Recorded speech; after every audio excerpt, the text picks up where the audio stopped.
Welcome to Mi Kamcha Yisrael. There is a moment in this week's Parashat that is so quiet, so simple, most people read right past it. Yakov Avinu wakes up from his dream, a dream filled with malachim, rising, descending, a dream carrying the promise of protection, destiny, and the future of Klal Yisrael. And instead of celebrating, instead of boasting, instead of running around and telling the world, he whispers words that should shake every one of us. Achen yesh Hashem b'makom hazeh va'anochi lo yadati. Borei Olam was here, but I didn't know. And then the Torah says something even more shocking. Vayira. And he was afraid. Why was he afraid? He just received the greatest promise of his life. The Sfat Emet explains, if an ordinary person has this kind of dream, angels, protection, and destiny, he would wake up incredibly proud.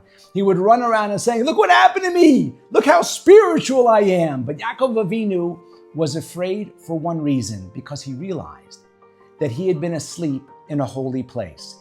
He wasn't afraid of the actual dream, yet he was afraid of the moment before the dream.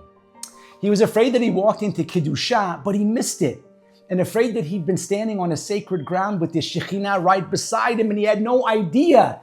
That, Reb Aryeh Levine told his Talmidim, is the feeling we must hold on to in life. The fear of missing Kedusha that was right under our feet. Not a fear of punishment, not a fear of failure, a fear of walking through life half asleep. A fear of waking up one day and saying, if I had only known, I never would have slept through this. Because the truth is, Borei Olam places us in holy moments all the time, in our homes, our marriages, with our children, our tefillot. And we rarely realize how sacred they are until later, sometimes decades later, sometimes even never. Yaakov Avinu teaches us to live awake, to live aware, to walk into every situation with the thought, this might be a holy place, even if I don't feel it yet. That single line, I didn't know, becomes a lighthouse for the rest of our lives. And if you want to understand what it means to walk through Kedusha without realizing it, and sleep through a spark for decades until Borei Olam decides it's time to wake them, open your hearts to this, because what happened to Yaakov on Har HaBayit thousands of years ago can happen today. Every morning before sunrise, Mati drove the same quiet route right here in Yerushalayim. A handful of elderly women climbed into his van, half awake, wrapped in silence. It was a ride nobody ever remembered, a place nobody ever called holy until one morning.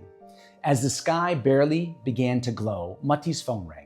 It was a friend, a chazan abroad. He needed help recalling the words to an old Yiddish nigun, a song.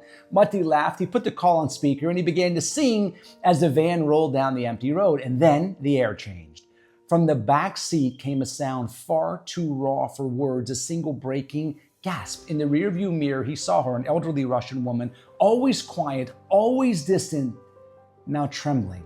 Tears were pouring down her face as if something inside her had suddenly burst open. Startled, Mati lowered the music. She turned back to her and he whispered, Giveret, did I say something wrong?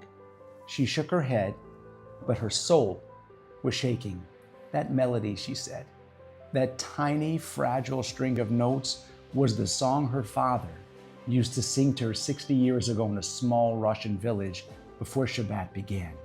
A world she had buried, a flame she thought had died. A life she had abandoned when she married out and drifted far away from the faith.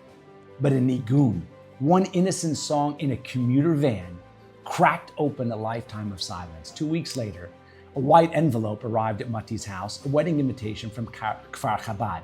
He didn't recognize the name, but he went. And under soft lights beneath a canopy of tefillot, he saw her, the very woman from the van, her head covered, radiant, standing beside her son, the Chatan, both of them Ba'alei Teshuvah. She walked toward Mati, leaned in and whispered the line that froze him in place. It was that song. That song woke up my neshama. One melody, one moment, one van no one ever thought had Kedusha, but it was. Because Kedusha isn't always in the places we expect. Sometimes it hides in the back of a tired commuter van at sunrise. Sometimes it waits inside a forgotten nigun until Borei Olam decides it's time for a soul to wake up. Achen yesh Hashem b'makom hazeh, and she hadn't known, not until the song had found her. Ladies and gentlemen, Yaakov Avinu woke up on Har HaBayit and whispered the line that should echo through every one of our lives. Achen yesh Hashem b'makom hazeh. Yakov wasn't afraid of the dream. Again, he was afraid of the moment before the dream, the moment he slept through Kedusha without realizing it. And that woman in the back of Mati's van, she lived that pasuk. She walked through decades believing the flame was gone. She thought the door had closed, the story had ended, and the music had stopped. But Borei Olam, he simply drafted a different script, because sometimes the holiest places on earth aren't mountains or Batei Midrash. Sometimes they're in the backseat of a commuter van at sunrise when a forgotten nigun becomes a ladder to Shemayim. A song reached down 60 years through exile, through silence, through choices and chapters and roads she never meant to walk, and pulled her back to the place her neshama never stopped longing for. Because a song can go deeper than memory. It goes way deeper than logic. It can reach the part of a Jew that can never, ever die. A song can slip into the cracks of a tired heart and remind it that it once knew Kedusha and still does. And if one melody can do that in a van at dawn, if one half-forgotten tune can cross continents and decades to wake up a soul, then imagine what our own moments hold. Imagine the holiness beneath the things we call ordinary. Imagine the spark sleeping under our feet, waiting for the right second, the right sound, the right whisper from Shemayim to wake us up. Yaakov Avinu teaches us the courage to live awake, to walk through life knowing that at any moment, in any place, Borei Olam can send a quiet melody that simply says, my child, I remember you. Come home, and then the world shifts.